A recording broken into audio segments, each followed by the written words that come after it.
Well, hello and welcome to today's episode of the Power of Your Mind podcast. You are listening to episode number 283. I'm Victoria Gallagher, the Law of Attraction hypnotist and number one bestselling author of Practical Law of Attraction. Align yourself with the manifesting conditions and successfully attract your desires.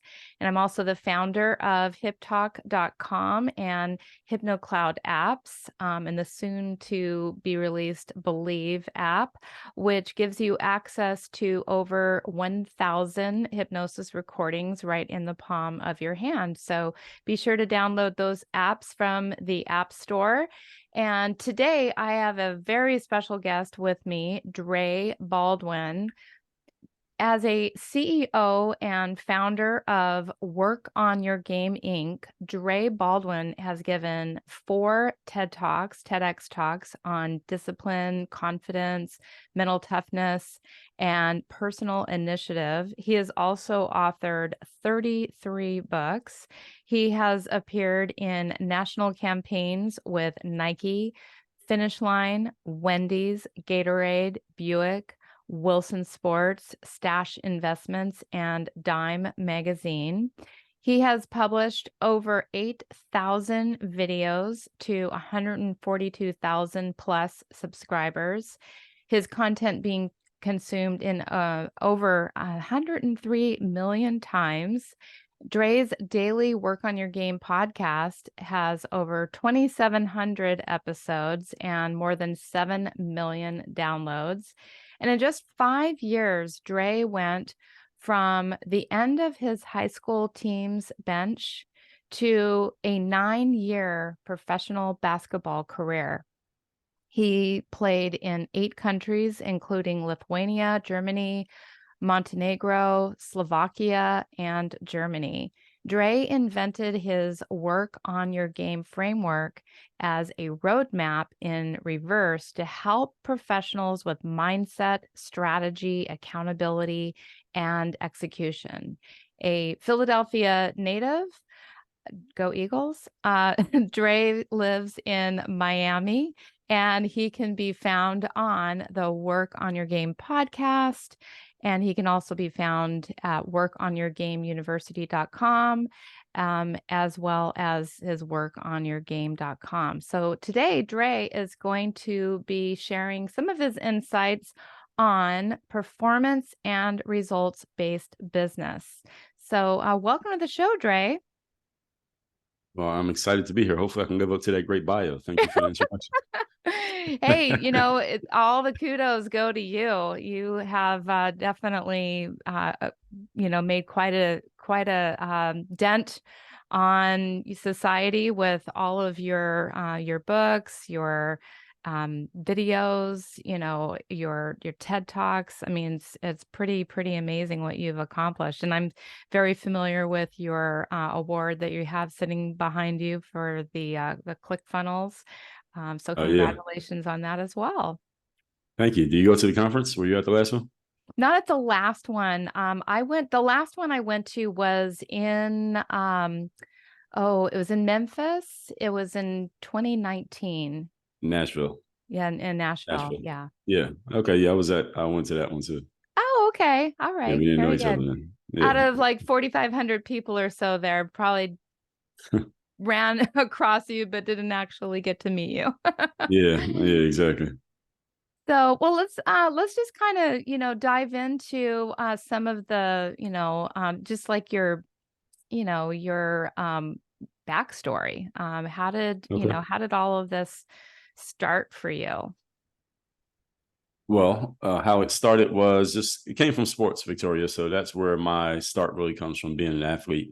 I Yeah. always played sports growing up, got to basketball pretty late, which is around age 14. Mm-hmm. When I say late, that's referring to anyone who's ambitious in a sport. You want to go somewhere like playing in college, let alone play professionally. So I only played 1 year of high school basketball. That was the only year I was able to make the roster. That 1 year that I played, I didn't really play. I sat the bench.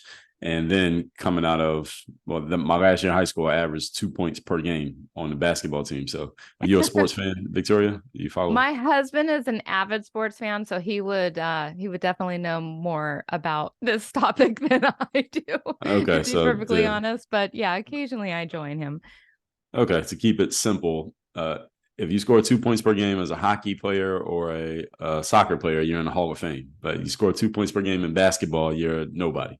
Yeah. So Yeah. I With score a 2 points per hundred game. points per game, you probably want, or, there's I've been to a couple of basketball games. So I Yeah. imagine, you probably need to contribute a little bit more than a couple of points out Yeah, of like basketball you need usually about 20. About 20 20.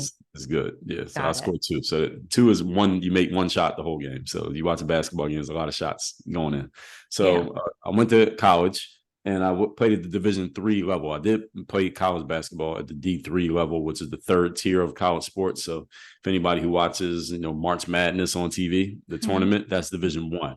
So I was Division III. So we're the third tier, and Division III doesn't usually produce pro players. So even though I played in college, when I got out of college, no pro teams were knocking on my door, calling me, offering me contracts. So my first year out of college, I worked a couple of regular jobs, quote unquote. I worked at Bally Total Fitness selling gym memberships. I worked at Foot Locker as an assistant manager.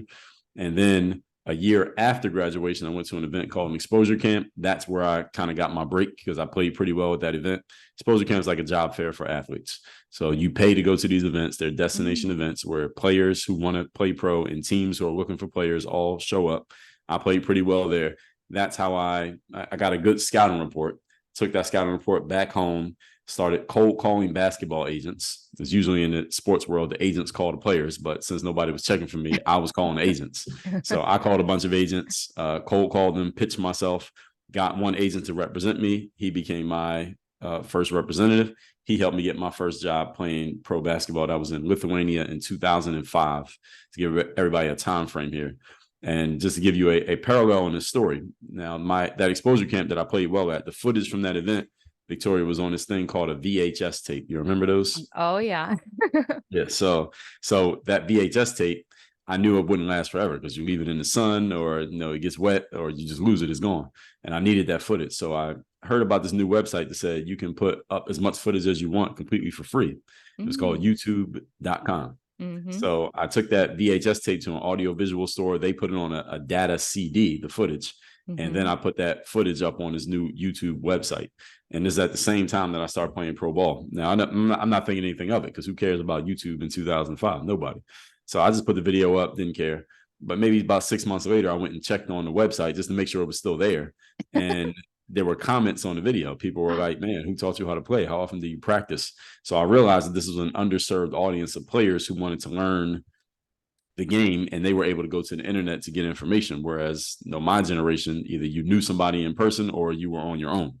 So they could go to the internet and figure it out. And I was a person who they pegged as maybe he can help me because I wasn't LeBron James or Kobe, and they didn't know who I was, but I was making myself available by putting this video out, or at least I was showing that I might be available by putting this one video out.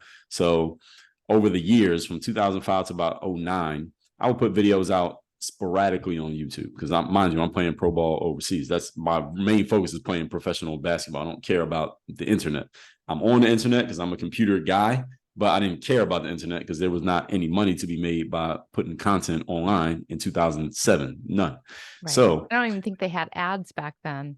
No, they didn't have that. So I'm just putting videos out whenever I feel like it because who cares? I can help these kids out, but I'm trying to help myself out in my career.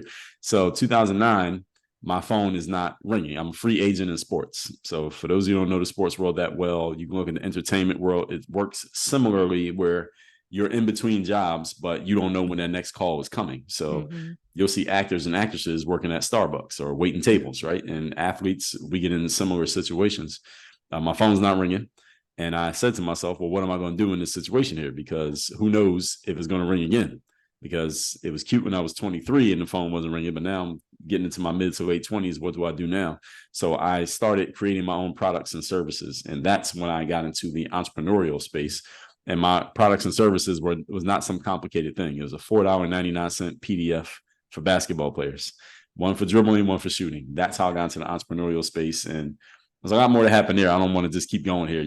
I'll let you take the conversation where you Yeah, want to no, go. this is super fascinating. You Yeah. kind of stumbled onto it by Mhm. mistake because I mean you were just trying to preserve the the video footage that you Right. had to make it available. Mhm. And lo and behold, you realize that this is actually helping people. And so you sort of carved out a little niche for yourself of people who found you approachable, somebody who might be of service to them. And then that turned into all of this entrepreneurial career. So, how long did you continue playing basketball after the entrepreneurial journey with the PDFs and everything started? Yeah, so luckily my phone did ring again. So I kept playing until 2015. But Hmm. this whole second half of my career, the last 5+ years, I had two things going at the same time intentionally. I was conscious about it at this point because now I'm selling things online. We're starting to use phrases like social media, content, influencers. These are all things now. Now YouTube has ads. So now I can make money. More videos I put out, the more money I make. So now I'm doing both of these at the same time to the point that I'm like, okay, even if the phone stops ringing for basketball, I'll be okay because I can do this thing online. And also just understanding that athletes have a very short shelf life. Like most athletes are retired by the age of 30. So Hmm. I knew that I was going to need a next thing anyway. And I already knew what my next thing was while I was still playing. Very smart. Very smart. Mm. So tell us a little bit about fast forwarding to, the whole work on your game. And Sure. I might be kind of jumping the gun here with the PDFs, the two PDFs that that you had, one for basketball and one for shooting and one for dribbling, was it? That's right. One Yeah. for shooting and one for dribbling. Mhm. Did that include any of the ideas that you're talking about right now with regard to the work on your game? No. No. So the first two products I created were strictly for a basketball player who wanted to get better at actually playing basketball. So this was not, there was no entrepreneurship involved, no mindset involved. This was just how to get better at literally dribbling and literally shooting. Because Got that's who it. my audience was. So understand the first 5 years of me being on the internet, Victoria, the only people following me were 13 to 24-year-old young men who wanted to get better at basketball. So they're trying to make Okay. high school, college, or pro team. That's who they were. I knew exactly who my audience was. Y- So to tell you the rest of the story, how we got here, I got to go back in the story. So I've always been a big reader. My mother's an educator, so she had my sister and I reading from a very early age. And back in the day, before we could get books on our phones, you had to go to the actual bookstore. Yes. So I used to go to the bookstore a lot, and I would go to two sections: the sports section and human psychology. I was always into just the human brain, how it works, and how it leads to our actions, and how those actions lead to results. Nowadays, they call it personal development, but back then there was just one section called human psychology, and all the books were in the same section. So that's where I found my favorite book, by the way, Robert Greene, 48 Laws of Power. But anyway, 2002, I saw a bulletin board posting on my college campus. So the millennials listening to this, a bulletin board was this board where people put announcements up. You couldn't get The them on the phone. PBS You had to system. actually, yeah, you had to actually walk past the board to see what was happening. So I Hmm. literally physically walked past the board. It said, Hmm. you want to make some extra money as a college student, which I did. I responded to the ad, and this guy was a network marketer, long story short. So Hmm. I ended up, when I got back to my hometown of Philly, I went to school at Penn State, Altoona. When I got back to Philadelphia that summer, I went to a couple of hotel meetings for this network marketing company. And anybody here over the age of 35, you've been to a hotel meeting. So I go to the hotel meeting, and it was very interesting to me because this guy on the stage, 80% of the things he was talking about was not about the actual product or service, but he was breaking down a lot of false beliefs that most people have about business and money. Hmm. And that was really groundbreaking to me because I have a 4-year business degree. And the things Hmm. that he was talking about, none of my college professors were talking about. So it was very interesting. And I kept that in the back of my mind because I knew I wanted to play basketball next. I wasn't going into business yet. I wanted to play basketball, but I kept it in my mind. And the other thing that happened at that meeting was he said, make sure you go buy the personal development books because if you're going to build a business, you got to build yourself at the same time. And that made a lot of sense to me. So the books out there, the authors he would name drop from the stage, he was saying Brian Tracy and Zig Ziglar, Napoleon Hill, Tony Robbins, Jim Rohn. I never heard of these guys. I'm like, who are those people? And I looked at the books when I left the room, but I didn't buy any because I'm a broke college student, right? So I couldn't afford the books. So when I got back to college, I went on eBay Now, eBay is the place where you would go buy stuff before Amazon was the place, right? Yep. So I went on eBay and I looked up, I remembered a couple of the books that I couldn't afford. And I looked them up on eBay, see if I can get a cheap copy or a pirated copy. So I bought a pirated copy of 2 specific books. I bought Think and Grow Rich by Napoleon Hill for 99 cents. Wow. And what I learned from that book was that there was a way that you could consciously alter your thought patterns that would lead to an alteration in your actions that would lead to an alteration in your results. I didn't know there was a such thing. But when I read that book, that was like, I was like, this is what I've been looking for my whole life and didn't know I was looking for it. Because I've always been into the human brain, how it works and how we can think different and then do different. So that book, first of all, opened my mind to that. And the other book I bought was Rich Dad Poor Dad by Robert Kiyosaki. And that book kind of went even further in what that guy was talking about at the hotel meeting. Here's what you think you know about money. Mm-hmm. Here's what's actually true about it. And that I said to myself, I couldn't quite explain what he was talking about in that book as a college kid with a business degree that wasn't teaching what he was talking about. But I said, when I get done playing ball, I'm going to go play ball after college. After ball, I'm going to do this because I knew basketball didn't last forever. I knew by the age of 40, I'd be doing something other than basketball. So I kept those 2 things in mind. So 2009, when my phone's not ringing, now back to the answer your question here, I started creating those products. And that was, I got to give credit to Tim Ferriss for our work week because he had a very popular blog is what made his book take off. And I would read his blog, and his blog explained how to create your own product, how to test it, and how to get it sold. So I followed what he said, and that's how I started selling things online. And now I'm making this $4.99 at a time from these basketball fans. And the players who are following me started asking me questions about mindset, Victoria. This is what leads to where we are today. Because they noticed that I came to the gym and I'm making videos. I'm putting videos out every day. And sometimes I'm in an empty gym in Miami, but they know my backstory because I would always respond to the comments like, wait a minute, Dre, I thought you were a professional basketball player. Why are you in an empty gym in Miami practicing? And it's the middle of the fall. Ain't you supposed to be on the team somewhere? And I would tell them, well, the phone's not ringing right now. So right now I got to stay in shape because this is how it is when you're an athlete, that you just have to stay in shape and wait for the phone to ring. And when it rings, you might be in a gym the very next day playing for your next opportunity against 3 other guys who are in the same situation. That's how it is. It's a meat market. Let's just call it that. So that was one thing. They would ask about why you show up every day. Then they would ask, well, how do you get the energy or the mindset to go and perform in the game when the lights come on, as opposed to how you perform in the gym when nobody's watching? Because those are 2 different situations. How do you get the confidence to do that? Because a lot of athletes will have performance anxiety. Yeah. The third thing they would ask was, well, Dre, you only played 1 year high school ball. You walked on to play D3 college ball, which nobody cares about. And then you had all these years where you weren't even signed to a contract, but you kept trying. What kind of mindset do you have to even do that? Because a lot of these players, they might look up to LeBron James or Steph Curry, but they can't relate to LeBron James or Steph Curry because they weren't that guy. All right. They could relate to me because many of them didn't make their high school team. They were walking on to play college ball. They were playing JUCO or at a community college.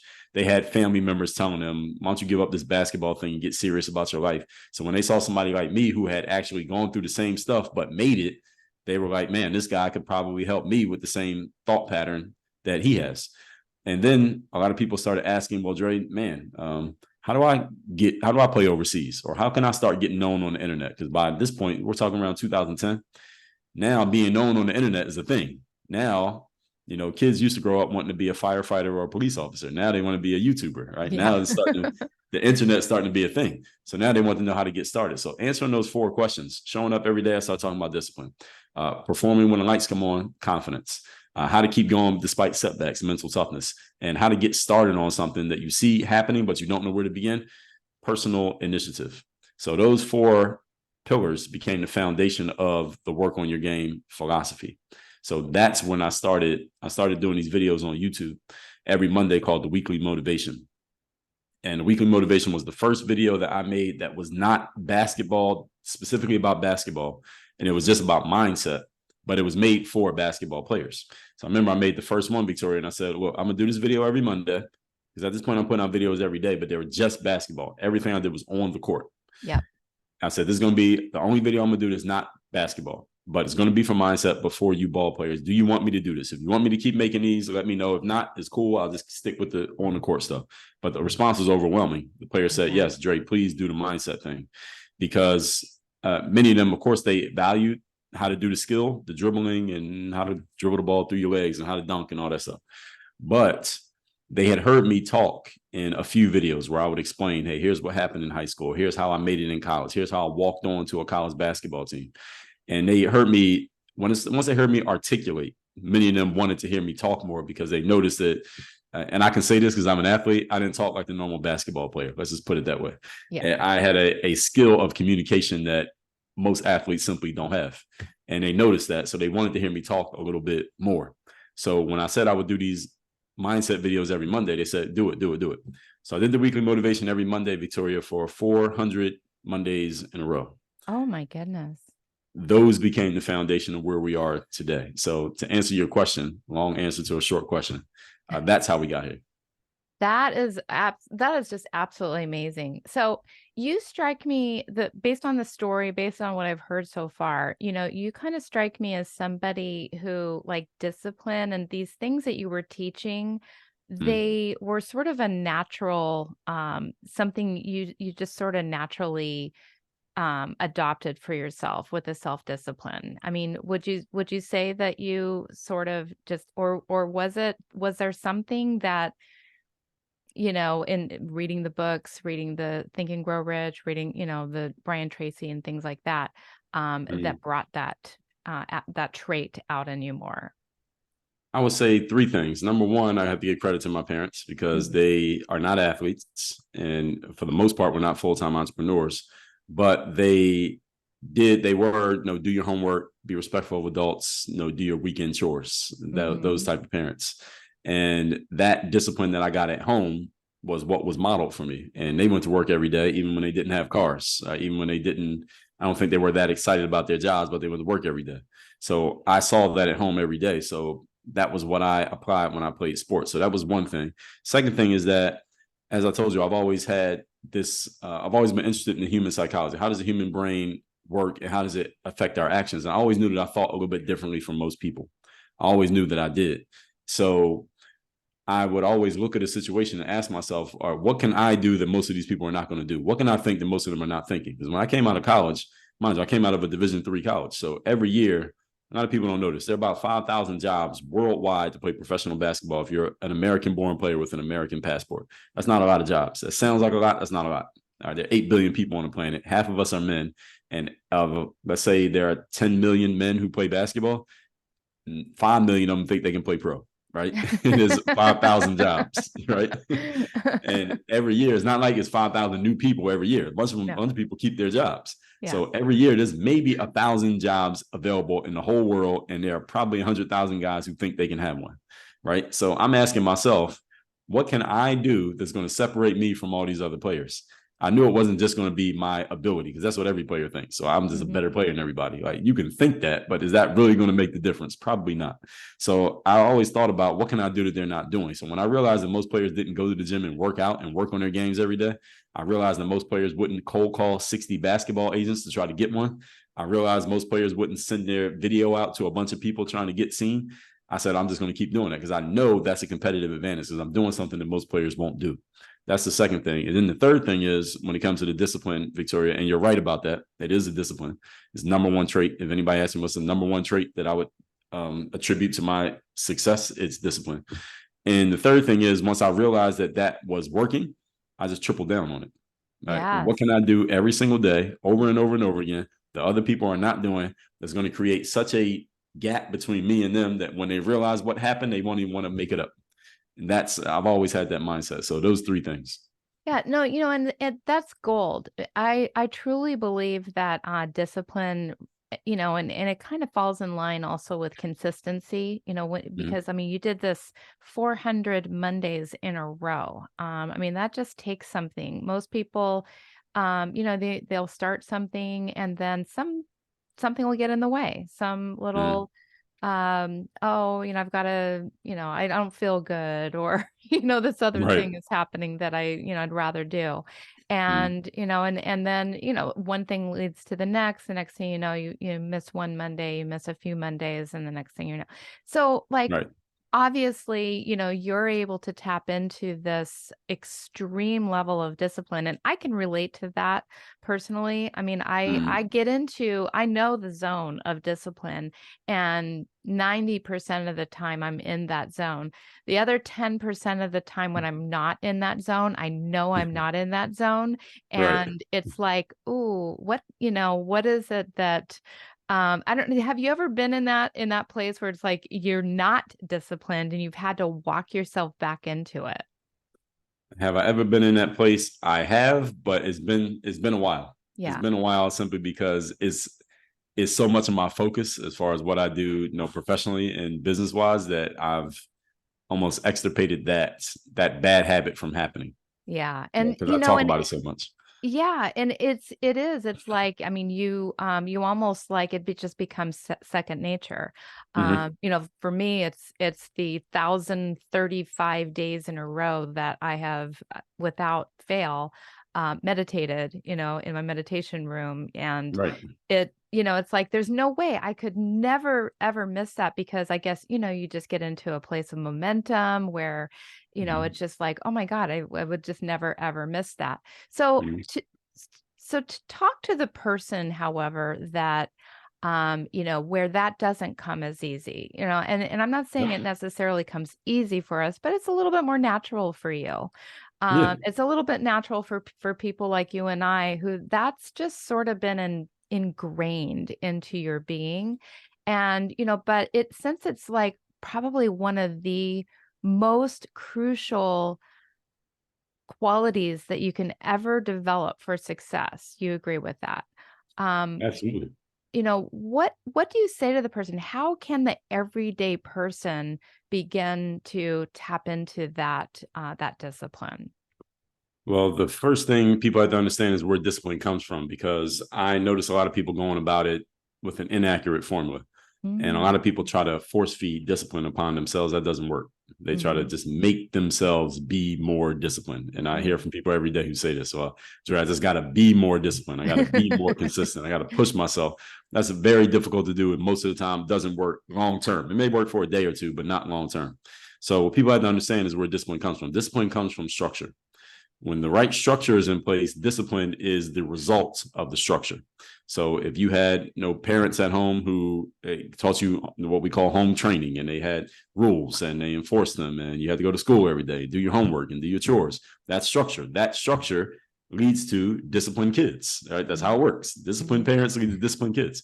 Anybody been in the military? There's a ton of structure. Because of so much structure, you're a very disciplined individual. If you ever played a sport, a team sport especially, the football, basketball, baseball, the structure that the coaches put in place lead to a bunch of disciplined players playing on the team. So structure creates discipline. So anybody who wants to be more disciplined, the first thing you need to do is put the right structure in place. And that usually starts, especially when we're dealing with adults, is we got to get all the junk out of there. mhm. So you familiar with Jim Collins' book, Good to Great? I've heard of it. I'm not familiar with all the context, the Okay, so in the concepts. book Good to Great, they basically study great companies that Mhm, just continually perform really well, public companies over 10 plus years. And one of the concepts in the book is he talks about who, not what. mhm, So, in other words, getting the right people on the bus before you even start driving the bus. mhm, And one of the concepts is getting the right people on the bus. Anybody ever been on a bus before? Everybody can't fit on the bus. So you got to get the wrong people off the bus. mhm, So the big challenge for many people when they're trying to create the right structure is, first of all, we got to throw out all the garbage that would interfere with the right structure being in place. mhm. And many people have a lot of garbage in their lives in the form of bad habits and just false beliefs that you have built up through your life. This is why I referred back to when I went to that hotel meeting. This guy was just breaking a lot of false beliefs that I thought were true about business. So we got to get those false beliefs and those bad habits out first. Then we have room, we have a vacuum in which we can install the structure and the good stuff. So when we put the right structure in place, the structure is, okay, what time are we waking up every day? Yeah. All right, where you want to get in shape. All right, what time are you waking up every day? Where are you going to work out? Who's going to train you? Because we know when you train by yourself, that doesn't work. So who's going to be your trainer? All right, do you Mhm, have the workout gear? All right, what are you going to eat? What are you not going to eat anymore? What days are you going to work out? How are you recovering your body? How much sleep are you getting? Are you drinking water? Let's throw away all those chocolates. Let's throw away the alcohol. Let's stop smoking. See, all of that's part of the structure. Yeah. Right. None of that is necessarily a discipline. That's the structure. And see, when you put all the structure in place and someone follows it, discipline just happens. You don't have to force discipline. It happens when there is a structure and people follow the structure. And this is why those places that I mentioned, the military, your parents, a sports team, even if you had a really good teacher in school, all of those are structures. But what's the common theme amongst those four things? Is that there's an authority figure that you respect enough that you're willing to listen to what they say when it comes to that structure. This is the reason why the coaching industry exists. This is the reason why consulting exists. This is the reason why we have masterminds, because there's someone there with authority that you respect their authority, which means when they tell you that this is going to happen, you do it. Mm-hmm. What happens with a lot of people is that they lead themselves to their own device. They say, well, let me just do it on my own. The problem with doing things on your own is there's a scientific law called the law of entropy, which states that any object left to his own devices eventually moves into a higher state of disorder, also known as chaos. You want to see this in real life, just look at a garden that nobody tends to. What happens? The weeds grow and the flowers get killed. That's what happens to people when they have no authority and no structure in their lives. They try to do things, quote unquote, on their own, and they fail. Because even though they have all the information, they have no structure. And because there's no structure and there's no authority and there's no one you respect, even yourself, enough to follow your own structure, there's another challenge people have. You give them the structure, I'll tell you exactly what to do. I'll write you a book and tell you exactly what to do. They don't follow it because they don't respect themselves enough. Yeah. But if you had a coach who you respected, you would do what the coach said, but you won't listen to yourself. And this is the reason why many people don't have discipline.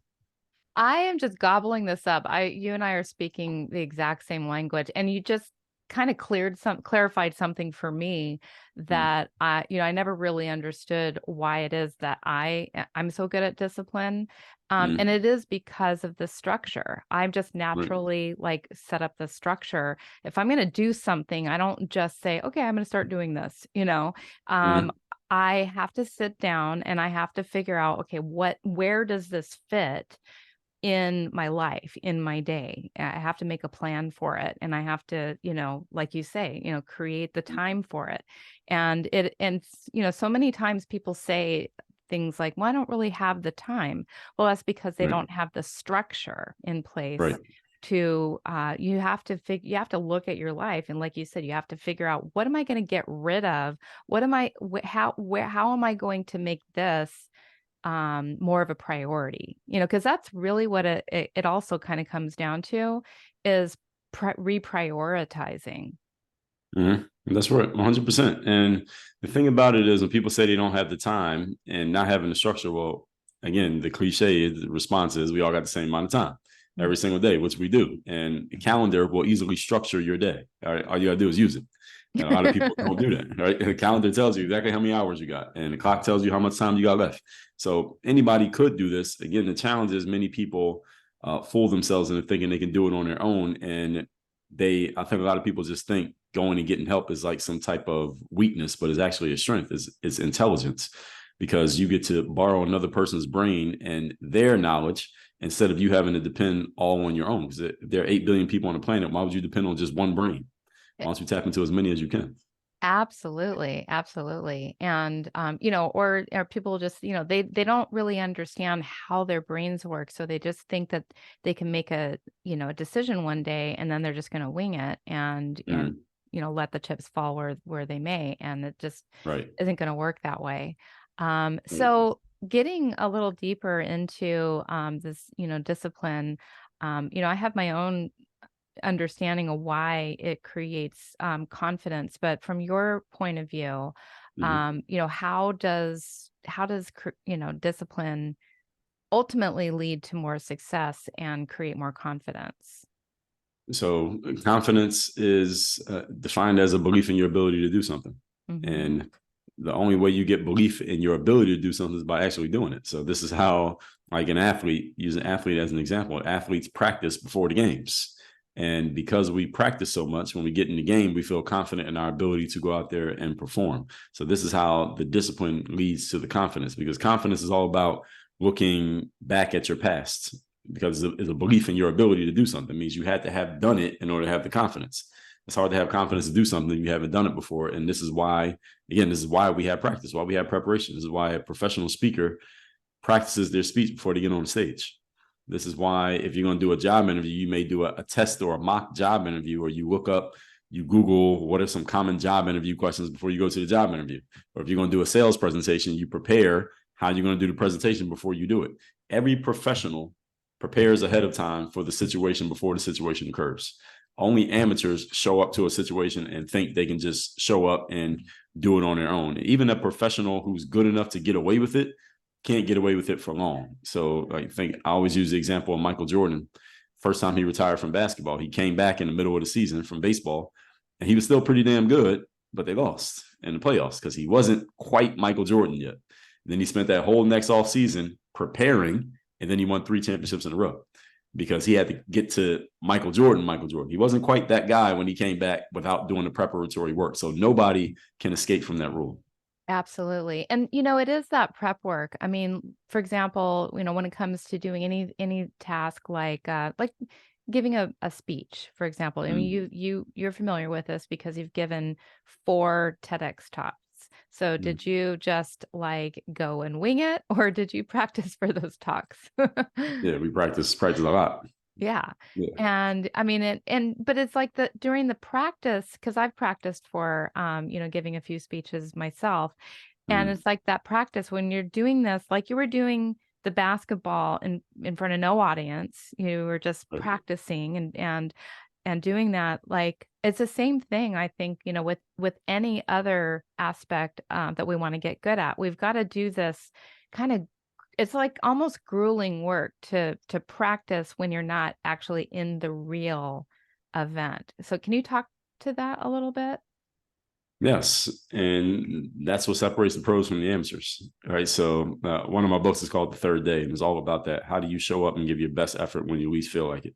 Mm-hmm. And it's all about that day, because anything you start, I could bet a bunch of people come to you, tell you they want to start a podcast, right? Mm-hmm. Or they want to write a book, right? They see things that you've done, they want to do it.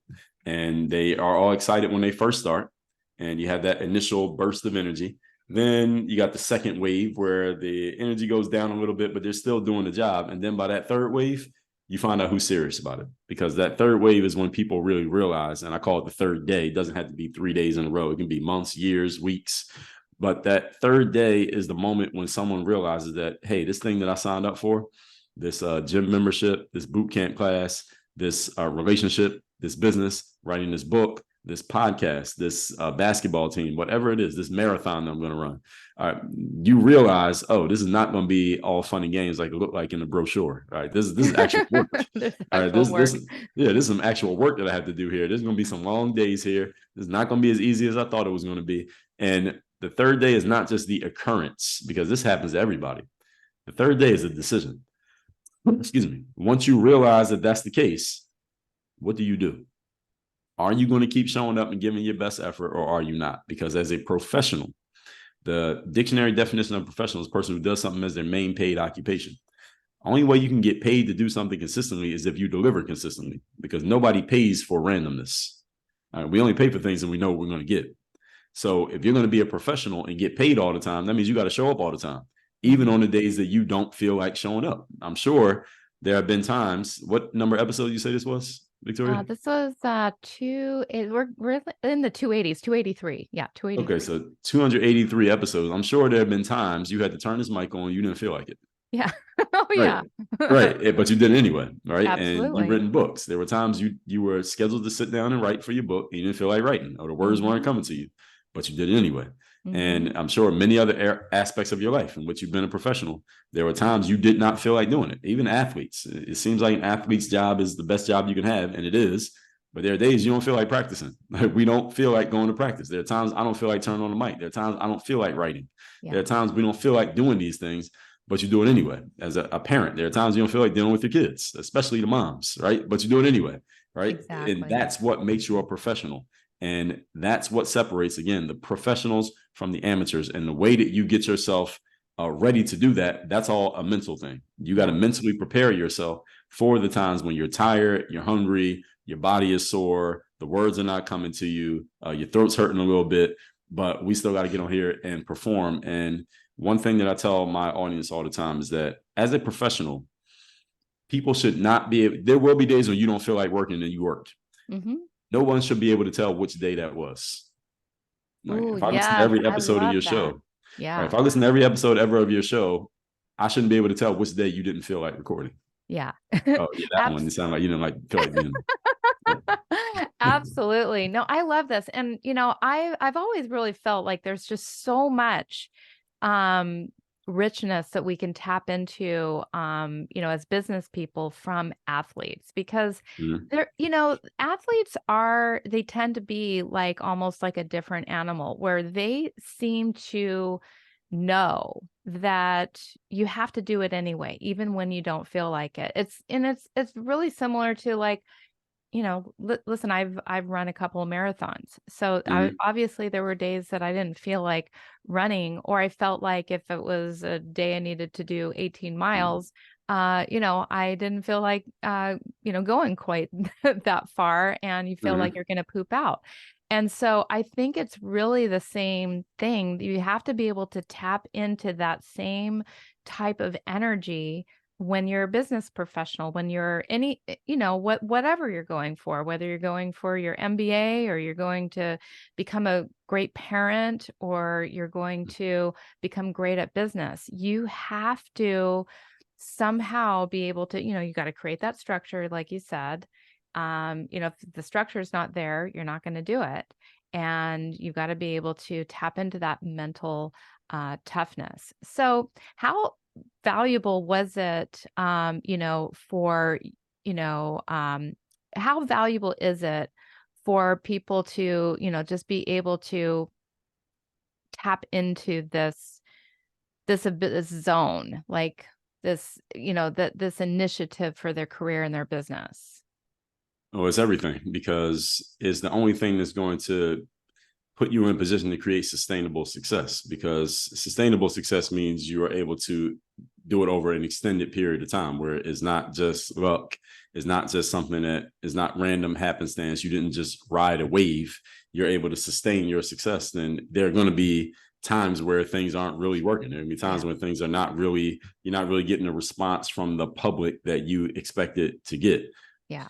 Can you keep showing up and giving the effort and kind of go through those valleys to get back up to the peaks? And so it's everything. If you're going to be a professional, every professional has those periods. And again, you may not always be able to tell when those periods are, depending on what somebody does. And some people's jobs are more front facing, so you can kind of see what's going on with them. But every professional has those periods. And the question is, again, not if they're going to happen, is when they're going to happen. And what are you going to do when they happen? That's the most important question, because everyone has them. It's just a matter of what you do versus what the next person does. That's what separates one person from the next. Absolutely. And it's okay to know, it's good to know that about yourself. It's good to know that, you are going to, sometimes you're going to need to tap into resources that are beyond your own. Beyond, Right. And that's the only way you're going to really get good and great at what you do. So tell us how you help people with tapping into those resources. Sure. So, I mean, it starts with the books. So, like I Yes. said, one of the concepts we just talked about the third day, I wrote a book about that. And then we bring it into the coaching. That's the next thing. And then conversations like this one. So this is a way that people can, because I know that people who are looking to get better, they listen to podcasts, they listen to these type of conversations, and these tend to exist on a higher plane than just the random stuff you can find on YouTube, even though this may end up on YouTube. But when it comes to podcasts, people who are higher income, higher level, more ambitious people tend to listen to podcasts. That's what studies have shown. So conversations like this one, of course, you have books, you have conferences and events. And over here, what we have is a coaching program in Work on Your Game University, where we focus on 4 specific areas: mindset, strategy, systems, and accountability. So we've kind of talked about all 4 of those right here. So mindset is the thought pattern. Strategy is the plan of action. The system is that structure. How do we put things in place so that the plan can be executed? And the accountability is making sure that the people and the structure are doing their jobs. No, it's a perfect formula for success. And Yeah. I really, really love this. I love this conversation. And I want to help people to, find out more about this to, dive deeper and carry this conversation into their own lives. So, what would you say would be like a good step for people to take to start to implement, these four pieces together? Sure. Well, one good step they could take is rewind this whole interview, listen to the whole thing again. Yeah, The second thing is, second thing is get yourself a copy of the third day. So I got the book right here. We're on video, right? we are on video. Yep. Okay, so you can get a free copy of this book, paperback version called The Third Day. As I already talked Oh, about, the decision that separates the pros from the amateurs. All we ask is that you just cover the shipping, and we'll ship you a physical copy of the book. Just go to thirddaybook.com, there. thirddaybook.com, and just tell us where to ship it. We'll ship you a physical copy. And we got a lot of books. So it's a sales funnel. We'll offer you more books. Nobody reads this one book anyway. So you can Yeah. get a couple you can get several books while you're in that funnel, but you can at least get that one. And that's at thirddaybook.com. And anybody who wants to just jump straight into our programs, just go to workonyourgameuniversity.com. Awesome. Yeah, you definitely so you've got your 33 books, you've got your courses, and is there any at any point in the funnel, is there any working directly one-on-one with you, or is it all the course and the books and No, that's all that's in the university. So inside that's the in the university, that is our coaching program. So if you want to work with me directly, the only place it happens is inside of workonyourgameuniversity.com. Perfect, perfect. Yeah. Well, this has really been an absolute pleasure getting to know you and learning about your story. You are super impressive, and I mean, you're still super young. You're going to continue just Thank you. lighting the world on fire, setting the world on fire in a good way. And so, thank you so much for joining me today on the Power of Your Mind podcast. Do you have any, just last final words for our audience today? Sure. So everyone here has a game, whether you're a librarian, you're an author, you're an athlete, you're trying to figure it out. You don't even know what you are right now. We all have a game, and your job is to figure out what game you're in, know for directly what game you're in, because many people think they're in one game, they're actually in another. Find out the rules of the game. Then you work on your game so you can create an opportunity for yourself. Once you get your opportunity, you have to perform. You perform, you produce results. When you produce results, you get rewards. And those rewards can be whatever you want. And that's the process.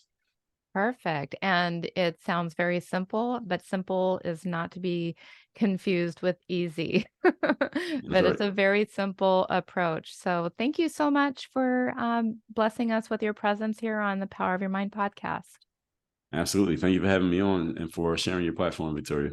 You're welcome.